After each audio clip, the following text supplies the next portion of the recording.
Hi everyone, thanks so much for tuning in again. This is Heart Health Month at Sepalika, and we've got such a fantastic response to our first video which was about why heart attacks really happen.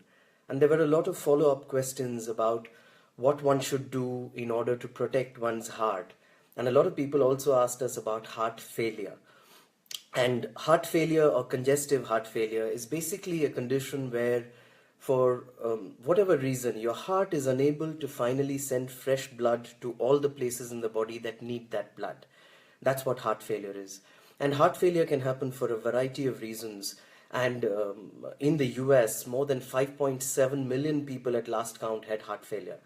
So we're going to give you a very short understanding of what heart failure is, and most importantly, what you can do in order to protect your heart. It's not important that you need to have, congestive heart failure or have a really serious heart condition. Anybody who's beginning to have any kind of heart problems can do certain simple things in life, and they can really turn their heart health around. At Sepalika, we're committed to bringing you that sort of information so that you can make the best use of it, and you can pass it on to other people who might have similar heart problems. These are so simple, and you can just implement them in your life, and you can see the differences yourself. So, what is it that one expects when you say heart failure? A patient who is suffering from heart disease for usually a long period of time will begin to feel breathless whenever they have exertion. You will also find that there is fluid that begins to stagnate. So you have swelling. You have swelling usually in the legs, and it's very typical symptom. Patients will often complain that the ankles are swollen all the time. In the initial stages, you don't get breathless unless you feel that you're exerting yourself too much. But as the condition begins to worsen, you may find that even at rest, you're beginning to feel breathless, the heart is tired all the time. And this is where really the healing traditions come in. It's obvious that human beings have existed long before modern medical science did, right? So every society had its own way of dealing with heart disease, and had effective ways in which they were able to literally heal the heart. And that's what we have covered. So just attached to this video is a link to an article that gets into all the details that you need to know about heart failure. What are the symptoms? What are the stages? What are the drugs that are used? What side effects can those drugs cause? So we've got it all listed for you. And after the last video, we were told that it would be great if we kept all the resources in one place, and that's exactly what we have done. So there's a single article, and all the resources, everything that you need, everything is part of that article. So be sure to click on that and get all the details that you need. What I wanted to touch upon in this video is the critical things that you can do to actually change the way in which your heart behaves. Why is it that we get heart disease? Heart disease happens due to a variety of reasons, but the primary reasons for heart disease, if you can reverse those, you will find that the heart begins to heal again, even after a heart failure. So even if you're somebody who's had a heart attack and you're trying to recover and you're on drugs, using these simple tips, which are actually which come from the work of cardiologists. These are cutting edge MDs who are now coming up with ways in which we can actually reverse heart disease. And we're at Sepalika, we have drawn inspiration from their work, and that's the information that we're bringing to you. So here's what you can really do. Step one: eat the freshest, most organic food that you can find. I mean, this would sound like a no-brainer. It sounds like, why wouldn't anybody want to eat the freshest food that is available? And yet, people often, all of us, fall into habits where we're not doing that. And why is that critical? Because all the nutrients, the minerals, the vitamins that are necessary for a heart to function well come from good food. Source locally, go as organic as you can, and make sure that you're able to, literally get the best food into your system. There are very good vegetable powders, very dense nutrients that are available in the market, and you may find that it's possible to just add that to your diet. So just sprinkle this fantastic powders on your meal. Make sure that you're eating the freshest, most organic food that you can. I don't think this point is emphasized enough, because all of us think that somehow we're going to take a pill and everything's going to be fine. Remember that all chronic disease, including heart disease, is never caused by a single reason. If it isn't caused by a single reason, then it's not going to go away with a silver bullet kind of medication. You need to make really small changes to your life, and you'll find that it makes a fantastic difference, sort of in helping you move the needle on your heart health and get to a place where the heart begins to again function the way that it needs to function. So the first step, eat good food. Eat the best food that you can find. The second step is something that kind of blew my mind when I heard about it. Drink the purest structured water possible. What does that mean? All of us use water filters, especially if you've got a water that's coming from the state water supply. You've got fluoride in it. All of us know about the harms of these sorts of chemicals in the water. So we've got stuff that takes out the fluoride. We've got reverse osmosis machines, RO filters, and yet several of those also take out the necessary minerals that naturally come in water. So figure out simple ways in which you can remineralize the water. All these resources are available in the article that's attached to this live video. So make sure that you use the links and you go and check out what you can do and how you can install this in your home as well. But here's the thing. The blood is made from all of the liquids and the water that we drink every day, right? So if you know that, then it seems completely logical that if you drink water that is pure and is clean and it has the right minerals and it is structured. Now, what do I mean when I say structured? When water flows naturally in nature, it goes through little vortices. So if all of us have had some opportunity to watch a waterfall or a spring, and you can see that there are little walls in the water, and that really helps to structure the water and to restore it and turn it literally into medicine. So again, there are simple devices that can help you to structure the water again. So drink the purest, most mineral-rich, structured water possible. The resources to help you clean and structure your water are available in the article. So that's the second point. Water, which is basically the source of all your blood, and that needs to be pure. The third thing is again a free and often forgotten and often taken for granted resource, and that's the sun. The sun, we all know now, gives us vitamin D. So that's a great bit of information that's come out in the media a lot these days. But other than vitamin D, the sun also has a fantastic function of making your blood flow. And this is research, this is science.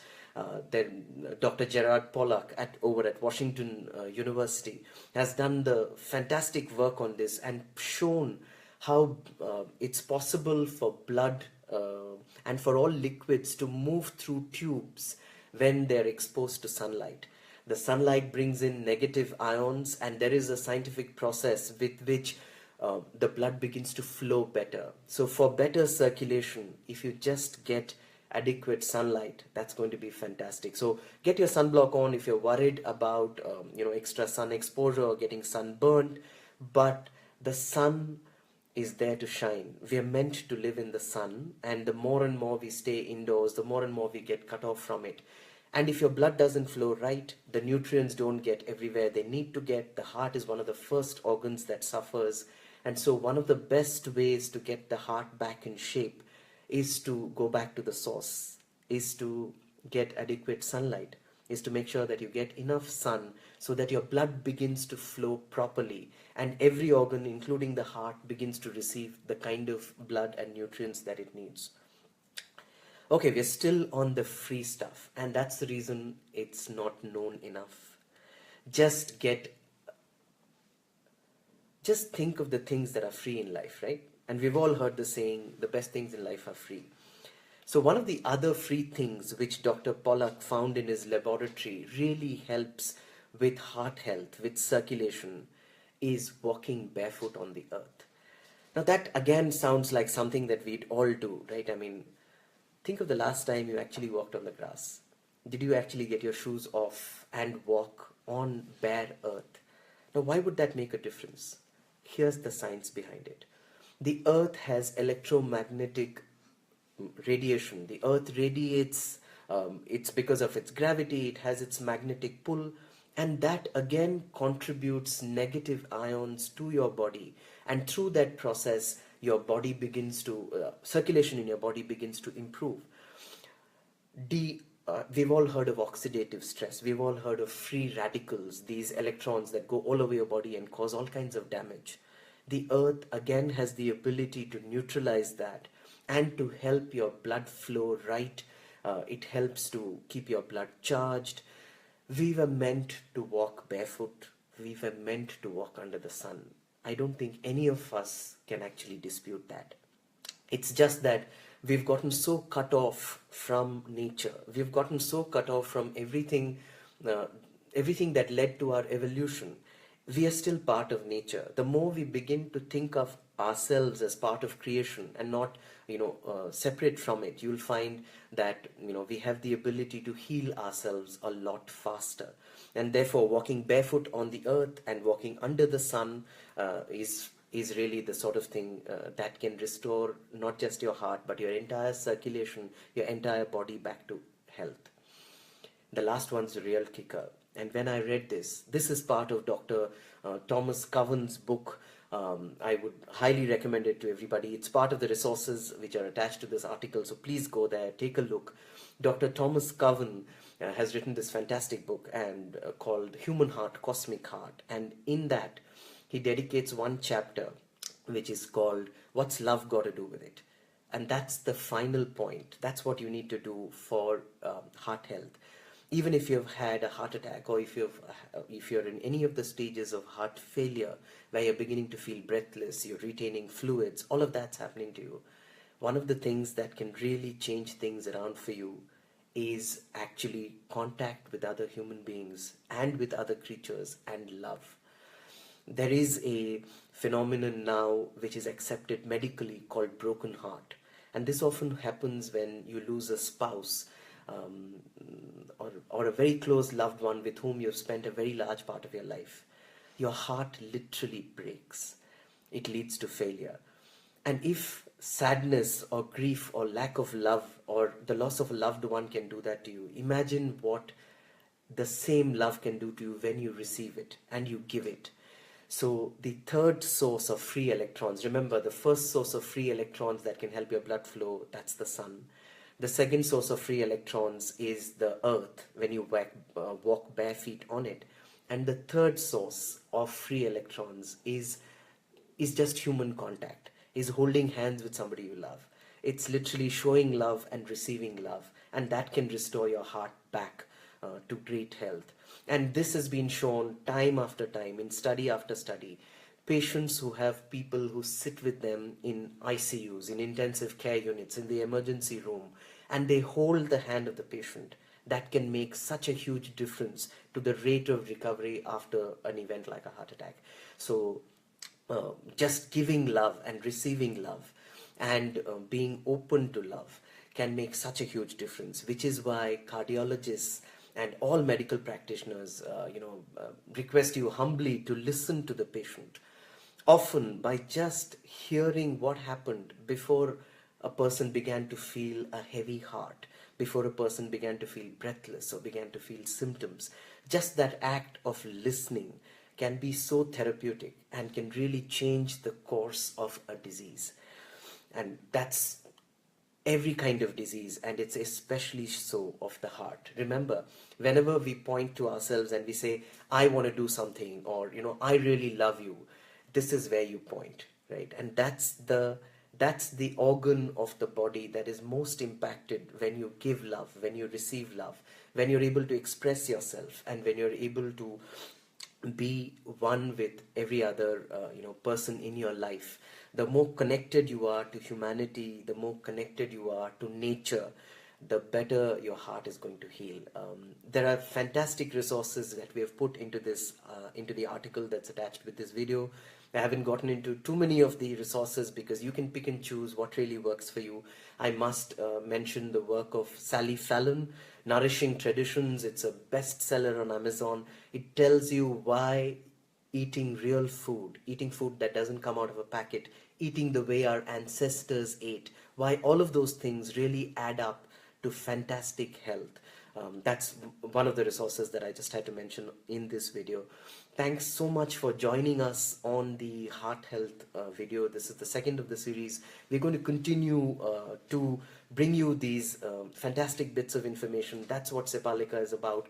We want to give you information that you can use. We want to give you information that's real, and we'd love for you to use it and to pass it on to other people. Remember, science is rediscovering what our traditions always knew about, and that's our job, to bring you the science behind it so that you don't have to follow anything blindly, and you can really use this information that science is unearthing again and get back to being in fantastic health.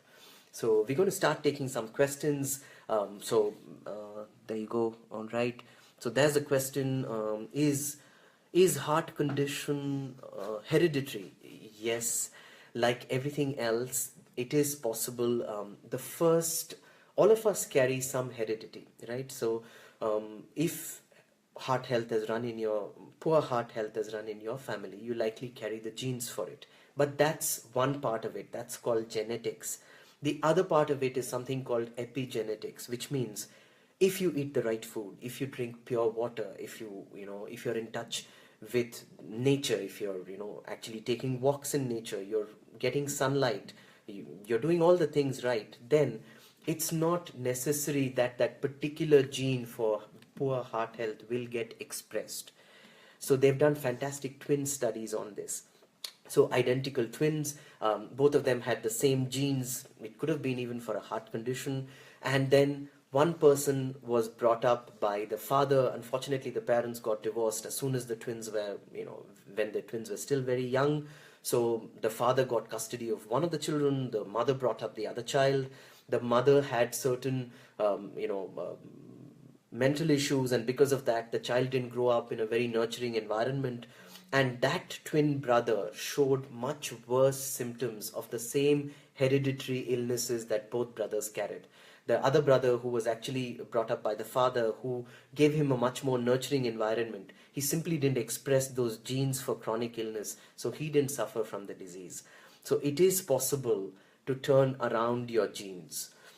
And, that's something that each of us should do, because that's the way in which we can really make sure that despite having things run in the family, we don't necessarily have to get that illness. Can we take supplements to prevent, this kind of heart health? Of course, there are fantastic cardioprotective supplements. The first one that I'd like to mention is something called Coenzyme Q10. We have given details in the article as well, which is linked to this video. Coenzyme Q10 is a fantastic little chemical that your heart and every other muscle in your body uses to make energy. So just putting back Coenzyme Q10 is a fantastic way of protecting your heart. And here's the irony. Several of the medications that are given to heart patients as part of standard care for everything, including heart failure, for high blood pressure, for any arrhythmias that you have, several of those deplete this vital chemical called coenzyme Q10. And when that is depleted, your heart actually suffers. So just putting back coenzyme Q10, which is available as a dietary supplement in the US, in India, in several parts. It's available as a dietary supplement, and it costs a fraction. It's really worth the investment. So go ahead and take a look at that and investigate coenzyme Q10. Omega-3, of course. All good fats are cardioprotective. Hawthorn berry is another one. These are all fantastic supplements for the heart, and we've listed them in the article as well. Is walking on grass more beneficial?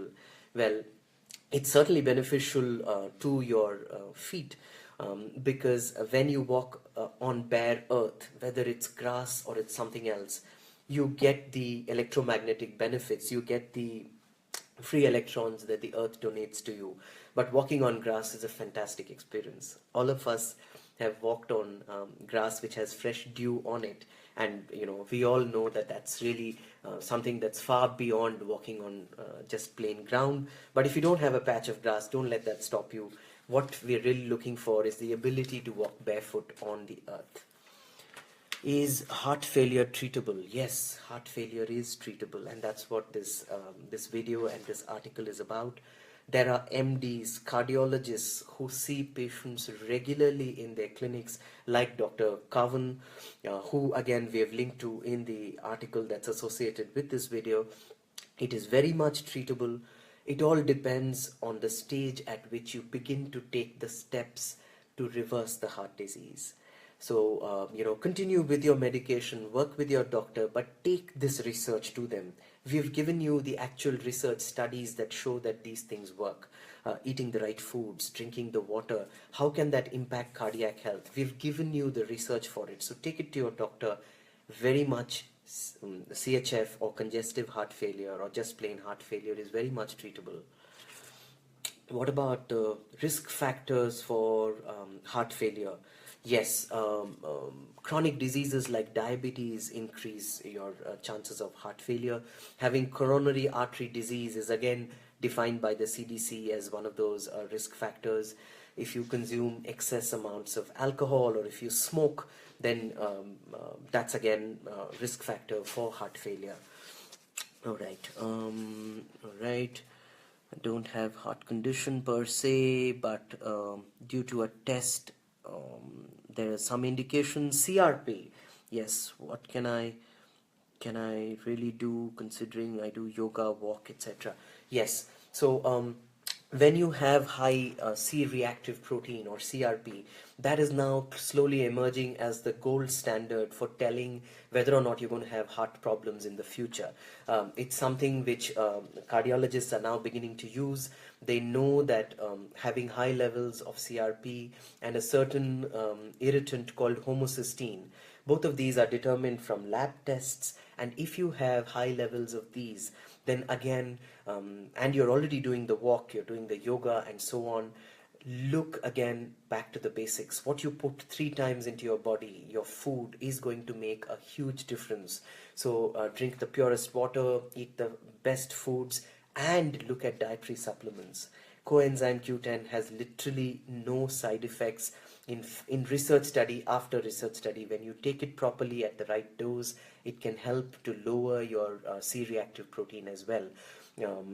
The CRP levels can come down. Again, getting sufficient levels of vitamin B, the entire vitamin B family, so vitamin B12, B6, B3, that whole family of B vitamins can make a huge difference to heart health. So do look at those numbers, because that's also going to help you to reduce the markers of increased cardiac risk like CRP and homocysteine.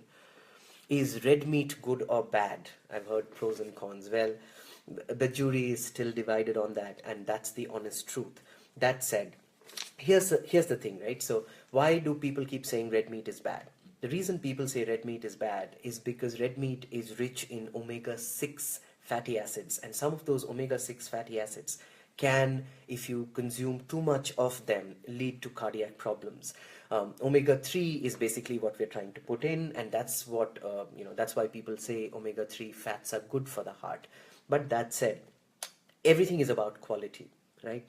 So if you've got the fantastic piece, of Kobe beef, or you're sure that it's grass-reared, meat, it is possible that that is going to be completely heart healthy for you when you consume it in small quantities. The problem is always with the excess. If you're going to eat red meat 5 times a day and you're going to go for a ribeye steak every other day, then it's certainly going to make an impact on your heart health. But if you're having a large portion of salad with it, if you make sure you get all the right fibers, if you're getting in the good fats, and if you have the ability to digest the red meat, it's certainly not something that you should just throw out. That would be, throwing the baby out with the bathwater. So it's not universally bad, it's not universally good. In balance, by all means, it must be. I mean, if you're non-vegetarian, if that's what you want to do, you must certainly have it. Does diabetes increases chance of heart failure? Yes, it does.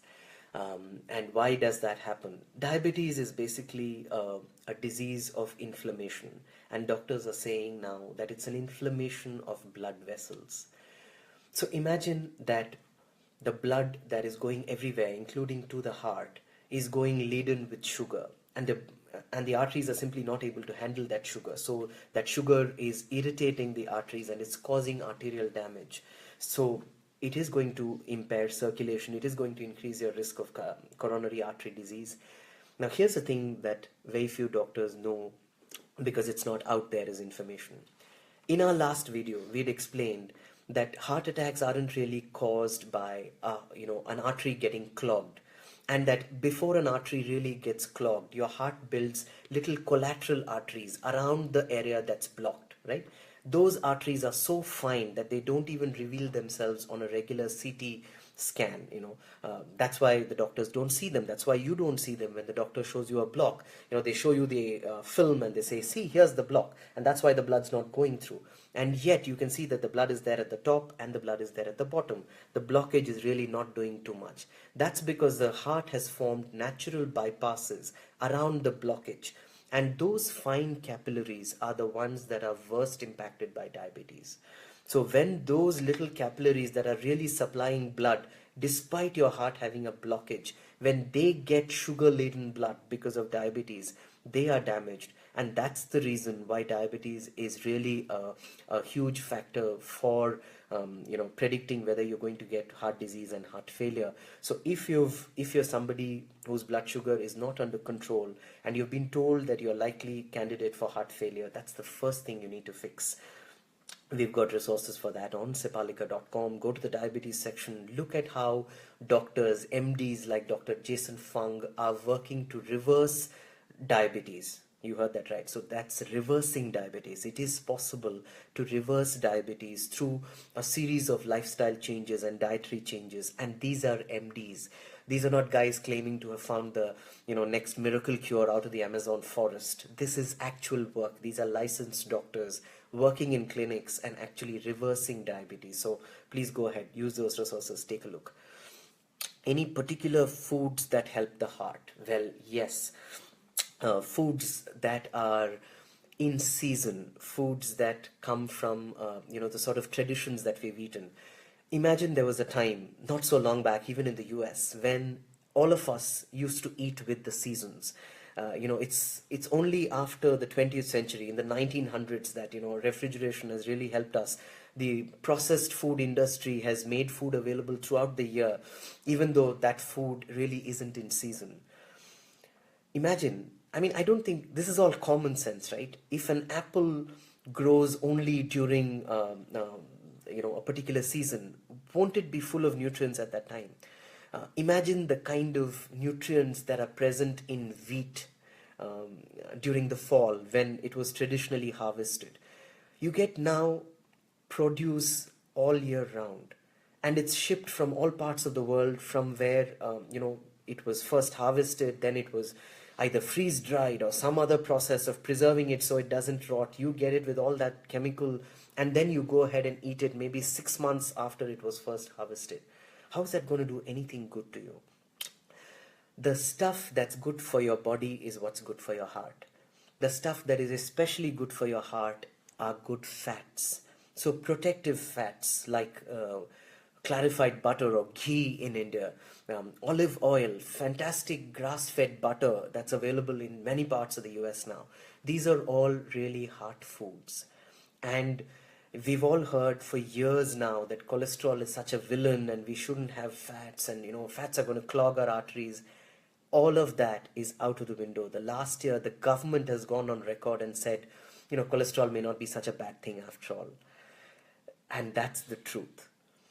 The populations that live the longest, the populations that have traditionally eaten high fats and natural fats and eaten fewer carbs and eaten a sufficient amount of proteins, they are the ones that have lived for the longest periods of time with the greatest heart health. So those are the heart protective foods. Make sure that you include great fats in your diet. Okay. I think that kind of sums up all the questions that we have. Please go ahead and continue to post your comments. We'd love to hear from you. We make sure that we answer every single question. Go back to our first video. We do try our best to answer every question that you have. So go ahead, leave your comments, leave your questions, and we'll get back to you. Keep tuning in to Sepalika for natural ways in which we can, return back to health and restore our lives back to balance. Thank you so much for tuning in.